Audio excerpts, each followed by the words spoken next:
Salve, salve! Seja muito bem-vindo a mais um Enem no Telhado, a sua preparação para o Enem. Vamos lá?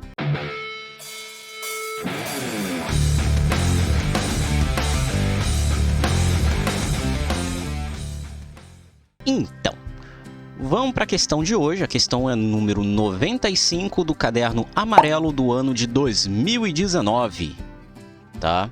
Vamos fazer aqui uma questão e vocês vão ver que ela é bem simples até, mas ela carrega muita coisa legal para ser trabalhada, tá bom? Então, simbora!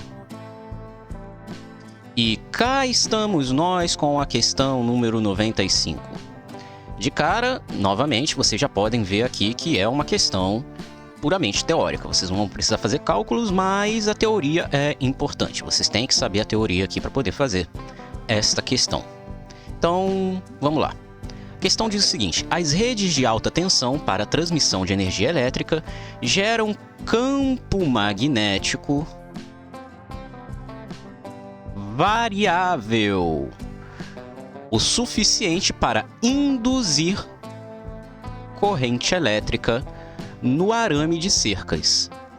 Tanto os animais quanto os funcionários das propriedades rurais ou das concessionárias de energia devem ter muito cuidado ao se aproximarem de uma cerca quando esta estiver próxima a uma rede de alta tensão, pois, se tocarem no arame da cerca, poderão sofrer choque elétrico. Para minimizar esse tipo de problema, deve-se... Pois bem, a gente tem que ver aqui quais são os fenômenos físicos envolvidos.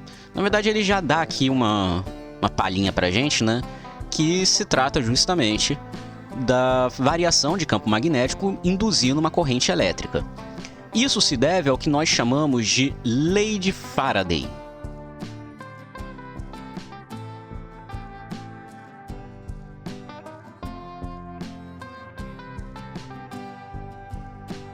Essa lei, basicamente, é uma das constituintes das chamadas equações de Maxwell, né?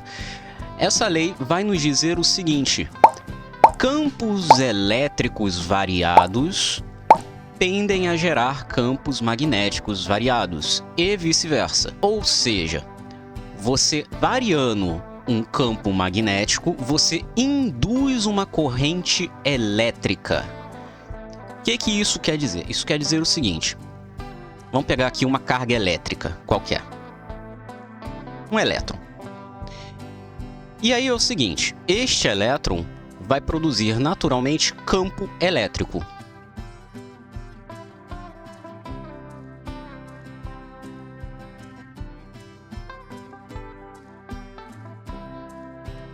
Acontece que esse campo elétrico, ele está associado a uma natureza própria da própria carga elétrica, né?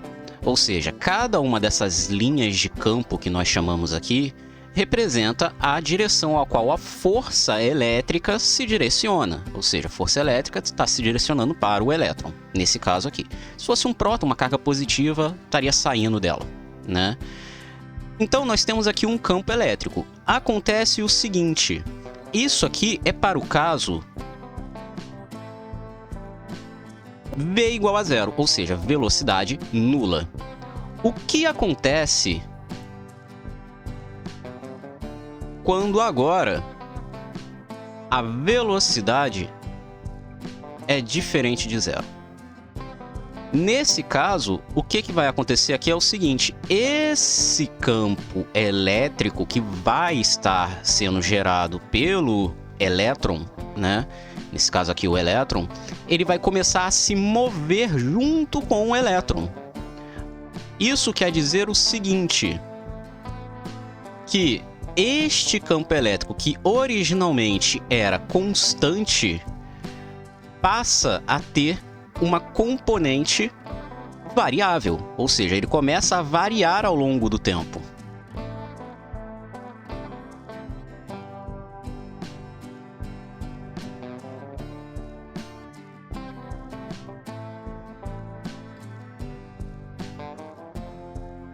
Ou seja, é uma função dependente do tempo. Ou seja, essa componente do campo elétrico começa a variar. Essa variação de campo elétrico acaba por gerar um campo magnético, também independente do tempo.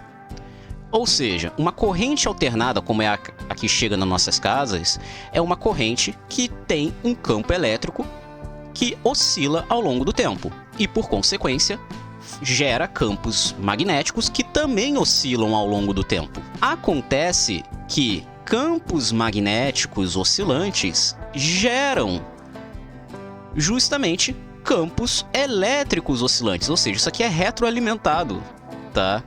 Então isso quer dizer o seguinte: se você tem um campo magnético oscilante em uma determinada região, qualquer tipo de condutor que estiver próximo deste campo magnético oscilante começará a produzir uma corrente elétrica. Porque lembrando, o que é a corrente elétrica? É justamente o deslocamento de cargas elétricas ao longo de um campo elétrico. Então, se você gera um campo elétrico a partir de um campo magnético oscilante, você vai gerar ali justamente uma diferença de potencial que vai fazer com que as cargas comecem a se mover. Ou seja, você vai gerar uma corrente elétrica. Então, é isso que acontece. Você oscilando o seu campo magnético, você gera a sua corrente elétrica. Tá, beleza. Então, vamos aqui ver o seguinte. Entendido essa parte, vamos ver a problemática da questão, né?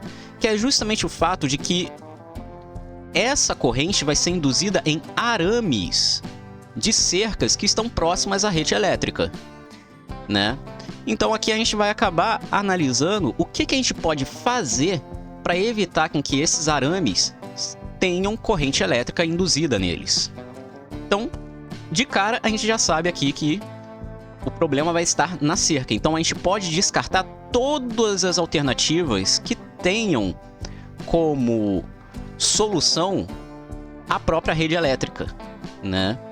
Por exemplo, por que não é interessante aqui a letra E? Utilizar fios encapados com isolante na rede de alta tensão.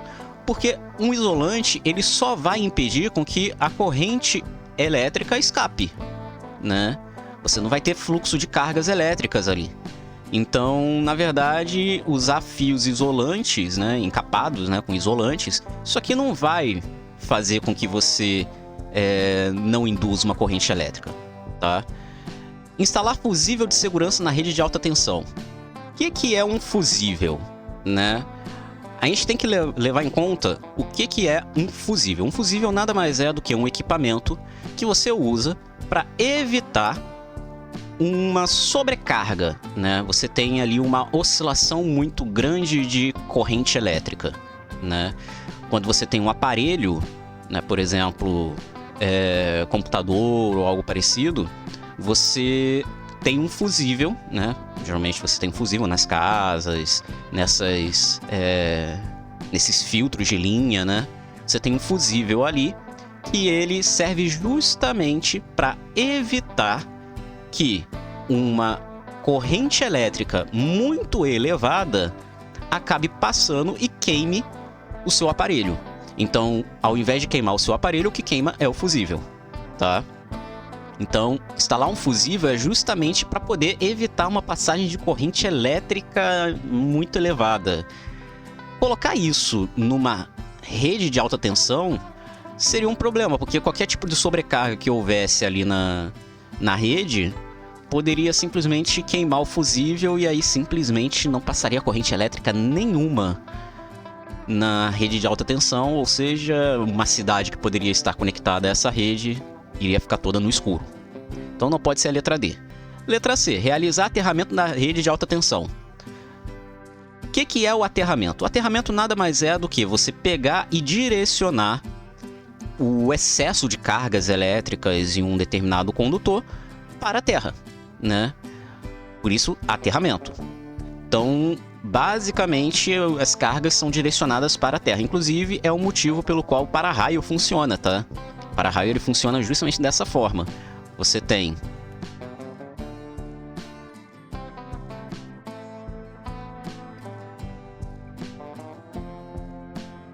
um para-raio E aí o que acontece? Quando a descarga elétrica atinge o para-raio, a ponta do para-raio, essa superfície vai ficar carregada, né? Ficar cheio de carga elétrica. E aí, para essas cargas elétricas não ficarem ali o tempo todo, o que acontece? Você aterra o para-raio. Ou seja, você tem uma conexão da superfície com a Terra. Isso vai fazer com que todas as cargas que estão aqui comecem a se direcionar para o solo. E aí, quando ele chega no solo, isso aqui fica vazio, né? Sem cargas superficiais, e todas as cargas vão para o solo, né? Então não tem problema nenhum. Isso que é o aterramento. Se você faz isso numa rede de alta tensão, isso é um problema, porque basicamente você vai estar cortando a transmissão de energia, né? Então isso não faz muito sentido. Então, como eu disse, o problema não está na rede, o problema está na cerca. Então, vamos ver aqui as alternativas da cerca. Letra A, fazer o aterramento dos arames da cerca. Perfeito, é exatamente isso. Se você bota um fio terra, né, um aterramento da cerca, você vai fazer com que toda a carga elétrica que fica na superfície do arame das cercas seja direcionada ao solo. Isso vai fazer com que não tenha ali uma corrente elétrica no arame, né? Então, de fato, a resposta certa é a letra A. Por que não pode ser a letra B? De novo, entra a história aqui do fusível, né? Fusível de segurança na cerca. Gente, só se você quer realmente que a cerca seja cerca elétrica, né? Mas se você não quer que a cerca seja uma cerca elétrica, então faz sentido você ter ali um fusível de segurança numa cerca, né? Então, não faz o menor sentido aqui a letra B. Então, só pode ser a letra A. Ok? E é isso. Essa foi a nossa questão de hoje. Espero que tenha gostado. Não se esqueça de se inscrever, deixar o like, compartilhar com os amigos e ativar o sininho. Não necessariamente nessa ordem, né? Mas deixa o like que ajuda bastante, tá? Esse trabalho aqui, ele é bem legal de se fazer e ele é muito importante, principalmente para quem está precisando realmente estudar para o Enem. Tá bom? E se você quiser tirar alguma dúvida sobre física, sobre matemática, sobre ciências em geral, a gente também tem um Discord aqui, tá? O link vai estar na descrição. Lá tem um local, um canal específico para você poder tirar dúvidas sobre física, matemática e ciências em geral. Tamo junto e até!